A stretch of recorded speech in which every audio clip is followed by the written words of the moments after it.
तो दिल्ली में आज एहतजाज का दिन है और इस एहतजाज को नाकाम बनाने की पुलिस ने पूरी तैयारी कर ली है। अगर बात हिमायत की करें तो हिमायत में आज पहला दिन ऐसा है दिल्ली में कि हिमायत में भी आज आवाज बुलंद होगी। जो पनाहगुज़ी हैं वो शहरियत कानून की हिमायत में राजघाट पर आज एहतजाज करने वाले हैं, प्रोटेस्ट करने वाले हैं। इस हवाले से मजीद बातचीत करेंगे। हमारे साथ हमारी नुमाइंदा रचना जुड़ रही राजघाट से और साथ ही साथ हमारी नुमाइंदा मंडी हाउस से प्रीति जुड़ रही हैं, क्योंकि मंडी ये ऐसा मकाम है जहां पर लेफ्ट पार्टियों ने जमा होकर एहतजाजी मुजाहरे की कॉल दी थी। और सबसे पहले रुख कर लेते हैं अपनी नुमाइंदा प्रीति का। प्रीति, आप मुझे सुन पा रही होंगी तो आपसे सवाल ये कि मंडी हाउस में बायां बाजू की जमातें एहतजाज करने वाली थी, हालांकि उन्हें परमिशन नहीं दी गई है। इस एहतजाज को नाकाम बनाने के लिए अगर बात की जाए सिक्योरिटी दस्तों की, तो किस तरह की तैयारी वहां पर इनकी तरफ से की गई? बिल्कुल, मैं आपको बता दूं कि यहाँ मंडी हाउस पे वामपंथी जो नेता हैं उनका प्रदर्शन शुरू होने वाला था 12 बजे के करीब। और यहाँ पे अगर मैं सुरक्षा की बात करूँ तो मैं अपने दर्शकों को दिखाऊंगी कि आप देख सकते हैं मेरे पीछे कि पुलिस की काफ़ी फोर्स जो है वो यहाँ पर लगाई गई है। आप देख सकते हैं कि सुरक्षा के पुख्ता इंतज़ाम यहाँ पे किए गए हैं और पुलिस के जो आला अधिकारी हैं वो सभी यहाँ पे जो पुलिसकर्मी है उनको गाइड कर रहे हैं कि किस तरीके से जब प्रदर्शन हो तो उसको किस तरीके से कंट्रोल करना है, जिससे कि किसी जो आम जो पब्लिक है, जो आम लोग हैं, उनको किसी तरीके की समस्या का सामना ना करना पड़े। क्योंकि मैं आपको बता दूं कि आप जो पुराना जो आप पीछे जो चौराहा देख रहे हो वो मंडी हाउस का है और ये एक ऐसा एरिया है दिल्ली का जहाँ पे हमेशा से लोगों को ट्रैफिक, अगर यहाँ पे इसको ये वाला एरिया अगर जाम हो जाता है तो ट्रैफिक की समस्या काफ़ी उठानी पड़ेगी। तो ट्रैफिक को भी सुचारू रूप से किस तरीके से चलाया जाए उसको लेकर भी यहाँ पर जो ट्रैफिक पुलिस है वो भी यहाँ पे मीटिंग कर रही थी कि किस तरीके से जो गाड़ियां हैं उनको डाइवर्जन किया जाए और किस तरीके से यहाँ पे जो ट्रैफिक जाम की समस्या होगी उससे भी बचा जा सके। और जहाँ तक प्रदर्शन की सवाल है तो वहाँ पे वामपंथी नेताओं के प्रदर्शन 12 बजे से शुरू होने वाला था। हालांकि पुलिस का ये कहना है कि अभी हमने उनको परमिशन नहीं दी है, लेकिन हमारी जो वामपंथी नेता है उनसे भी बात हुई है। उनका यही कहना है कि पुलिस की परमिशन हो या ना हो, हमारा जो पहले से जो कार्यक्रम जो निर्धारित जो कार्यक्रम था हम वो कार्यक्रम यहाँ पे करेंगे और यहाँ पे हम शांतिपूर्वक मार्च निकालेंगे। जंतर मंतर मंडी हाउस से होते हुए जंतर मंतर पे हम लोग जाएंगे। सीएबी के विरोध में यहाँ पे ये मार्च निकाला जाएगा और उनका कहना है कि जिस तरीके से भाजपा ने इस बिल को पास किया है वो संविधान के खिलाफ है और संविधान का उल्लंघन इस बिल से होता है और हम चाहते हैं कि ये जो बिल है इस बिल को वापस लिया जाए। उसके विरोध में हम सभी जो नेता हैं, वामपंथी जितने भी नेता हैं, हमें ये दुरुस्त करना होगा कि ये बिल पास होकर कानून की शक्ल इख्तियार कर गया है, क्योंकि सदर जमहूरिया के जैसे दस्तखत होते हैं तब कोई भी बिल कानून बन जाता है। रुख कर लेते हैं अपनी नुमाइंदा रचना का। रचना, हम देख पा रहे हैं आपके पुश्त में लोग राजघाट पर हिंदुस्तान का झंडा हाथों में लिए हुए हैं। ये वो रिफ्यूजीज हैं जो दूसरी ममालिक से आए हुए हैं, ये सीएए की हिमायत में प्रोटेस्ट कर रहे हैं। इनका क्या कुछ कहना है?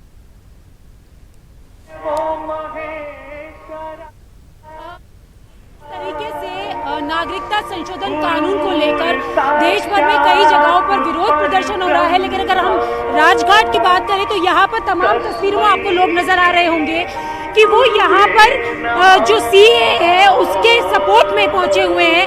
तमाम जो लोग हैं जिनको नागरिकता मिलने का इंतजार था और इस एक्ट के आने के बाद उन्हें यहाँ पे नागरिकता मिली है, उनकी खुशी आप देख रहे होंगे कि जिस तरीके से तिरंगा लेकर वो अपनी खुशी का इजहार कर रहे हैं। हम लोगों से बात करेंगे। ये बताइए कि देश भर में इस एक्ट का विरोध हो रहा है, आप लोग विरोध किया जा रहा है, आप लोग सपोर्ट में आए, क्या कहना चाहते हैं? हम ये कहेंगे कि नागरिकता हमारे को मिल चुकी है, इसमें जो पार्टियां विरोध ना करें तो अच्छा है। और हम भारत माता के पुत्र हैं और भारत माता की जय जय करेंगे। जो पार्टी विरोध कर रही है वो विरोध ना करें। धन्यवाद। तो यहाँ पे लोगों का कहना है कि जो नागरिकता का इंतजार था लंबे समय से वो नागरिकता मिल चुकी है, लेकिन आप प्ले कार्ड्स भी हाथ में देखेंगी तो पीएम मोदी का सम्मान लाखों विस्थापितों को जीवन का लेकिन बात करेंगे। यही बताइए, है मिली है, लोग विरोध कर रहे हैं, आप लोग सपोर्ट में आए, क्या कहना चाहते हैं? हम तो ये कहना चाहते हैं भारत सरकार से भी और जितनी भी भारत की जनता है उनसे ये अपील करना चाहते हैं कि विरोध ना करें। विरोध के कारण हमारे जो पाकिस्तान में हिंदू भाई रह रहे हैं उनको बहुत सी दुखी परेशानी आ रही है। तो लोगों का कहना है जी। कि हम सिर्फ यहाँ पर ये अपील करने आए हैं कि जिस तरीके से ये नागरिकता संशोधन कानून बनाया गया है, जो लोग इसका विरोध कर रहे हैं वो इसका विरोध ना करें, क्योंकि बिल्कुल लंबे समय हमारे से मुल्क की यही नागरिकता खूबसूरती है कि मुखालिफत भी की जाती है और हिमायत भी की जाती है, जिसकी दो तस्वीरें हैं। रचना हमारी नुमाइंदा तस्वीरें दिखा रहे हैं, उस तस्वीरों से रचना पूरी तौर से वाज़ेह हो जाता है कि दो पहलू होते हैं किसी भी मुद्दे को लेकर। लेकिन सवाल यहाँ पर यह उठता है कि अगर कोई हिमायत में आता है तो उसे इजाजत दे दी जाती है, लेकिन अगर कोई समर्थन नहीं करता है, अपोज में है, तो उसे परमिशन नहीं दी जाती, इजाजत प्रोटेस्ट करने की नहीं दी जाती। ऐसे में क्या ये नहीं लगता जो हमारे हिंदुस्तान की खूबसूरती है, जो जमहूरियत है, जमहूरियत में आवाज बुलंद करने का सभी को अधिकार है, क्या आपको नहीं लगता कि वो अधिकार को कम करने की कोशिश की जा रही है, उस अधिकार को छीनने की कोशिश भी की जा रही है?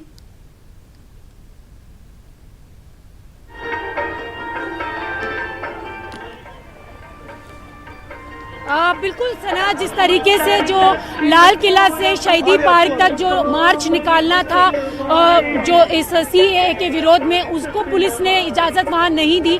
लेकिन अगर हम राजघाट की बात करें तो जहाँ पर यहाँ पर जितने भी विस्थापित हैं वो यहाँ पर इसके सपोर्ट में है। उनका कहना है कि उन्होंने पुलिस से जब इजाज़त मांगी थी तो उन्हें इजाज़त मिल गई। हालांकि यहाँ पर भी सुरक्षा के तमाम इंतजाम किए गए हैं, क्योंकि जिस तरीके से इजाज़त नहीं दी गई उसके पीछे का सिर्फ एक कारण ये है कि दिल्ली में जिस तरीके से जामिया की बात करें या सीलमपुर की बात करें, लगातार जो हिंसा देखने के लिए मिली थी, तो ऐसे में और हिंसा ना बढ़ के उसको एहतियात देखते हुए पुलिस ने वहाँ पर इजाजत नहीं दी। ये भी एक बड़ा कारण हो सकता है वहाँ पर, क्योंकि पुलिस यही कह रही है कि हम नहीं चाहते कि यहाँ पर किसी तरीके की जो हिंसा है वो और ज्यादा बढ़े। इसी को देखते हुए तमाम जो मेट्रो स्टेशन है उनको फिलहाल बंद कर दिया गया है, उनके एग्जिट और एंट्री पर रोक लगा दी गई है। और लगातार तो हिमायत में लोग यहाँ पर राजघाट पर पहुंचे हुए, जहाँ से हमारी नुमाइंदा तफसील हमें बता रही हैं और दिखा रही हैं कि कितने ये लोग खुश हैं। वहीं अगर बात लाल किले की कर लें और मंडी हाउस की कर लें तो यहाँ पर सियासी पार्टियां, समाजी और मिली तंजीमें और तलबा तंजीमें इकट्ठा होने वाली थी, जिन्हें इजाज़त नहीं दी गई है। बात लाल किले की करें तो यहाँ पर भी बड़ा एहतजाजी मार्च निकालने की अनुमति मांगी गई थी, लेकिन अभी तक परमिशन नहीं मिली है। उधर अगर बात मंडी हाउस की करें तो मंडी हाउस में भी लेफ्ट पार्टियां 12 बजे से एहतजाज की शुरुआत करने वाली थी, जिसे पुलिस की तरफ से इजाज़त नहीं मिली है। और एक बार फिर से रुख कर लेते हैं अपने नुमाइंदा प्रीति का। प्रीति, क्या एक तरफ हम देख रहे हैं कि पुलिस जो एहतजाज शुरू होने वाला है उसे नाकाम करने की कोशिश में है, लेकिन क्या लेफ्ट पार्टियां आना शुरू हो चुकी मंडी हाउस की तरफ, दिखाई दे रही कोई? बिल्कुल, मैं आपको बता दूं कि पुलिस के इंतजाम तो यहाँ पे नज़र आ रहे हैं, लेकिन जैसा मैंने आपको पहले बताया कि जो प्रोटेस्ट था वो 12 बजे से शुरू होने वाला था। हालांकि अभी परमिशन नहीं मिली है, लेकिन अभी पार्टी का कोई भी, लेफ्ट पार्टी का कोई भी नेता यहाँ पे आसपास अभी नज़र नहीं आ रहा है। और हो सकता है कि अभी उन्होंने पहले उनको रोक दिया हो, लेकिन अभी यहाँ पे मंडी हाउस में फ़िलहाल कोई भी नेता नज़र नहीं आ रहा हो। और जैसा कि बात इजाज़त मिलने की थी तो पहले भी इन्होंने प्रदर्शन किए हैं, लेकिन आज जहां तक इजाज़त नहीं मिलने का सवाल है, तो जब हमारे पुलिस अधिकारियों से बात हुई तो उनका ये कहना था कि जो विरोध है, विरोध करने का अधिकार सबको है, लेकिन जहां तक इजाज़त इस बार नहीं देने का सवाल है, तो पहले जब विरोध हुए थे तो उसमें जिस तरीके से हिंसा हुई, चाहे जामिया का मामला ले लें और चाहे सीलमपुर का मामला ले लें, तो जिस तरीके से हिंसा हुई उसको कानून व्यवस्था ना बिगड़े, उसको देखते हुए ये फैसला लिया गया है कि इस तरीके के जो प्रोटेस्ट हैं उनको करने की परमिशन नहीं होगी, क्योंकि लोग कहते हैं कि शांतिपूर्वक प्रदर्शन होगा, लेकिन शांतिपूर्वक प्रदर्शन किस तरीके से उग्र हो जाता है ये हम सबने देखा था। तो ये जो शांतिपूर्वक प्रदर्शन उग्र हो जाता है, उस उग्र प्रदर्शन को रोकने के लिए कि जो कानून व्यवस्था है वो पूरी तरीके से सुचारू रूप से चलती रहे, इस वजह से ये जो परमिशन है इसको नहीं दी गई है। और यहाँ पे ये भी कहना है कि लोगों को किसी तरीके से कोई भी तरीके की दिक्कतें ना हो, क्योंकि जब इस तरीके के प्रदर्शन होते हैं तो सबसे ज़्यादा जो तकलीफ होती है वो जो आम नागरिक होता है उनको होता है, सड़क पे चलने वाले लोगों को होता है, मेट्रो में सफर करने वाले लोगों को होता है। उर्दू लगातार अपील कर रहा है कि आप एहतजाज करें, अपनी आवाज बुलंद करें, लेकिन तशद्दुद का सहारा ना लें, एहतजाज शांतिपूर्वक करें, अमन बनाए रखें, अमन कायम रखें। इस बीच हमारे साथ हमारे नुमाइंदे खुर्रम शहजाद भी जुड़ रहे हैं, लेकिन इस बीच बड़ी खबर आ रही है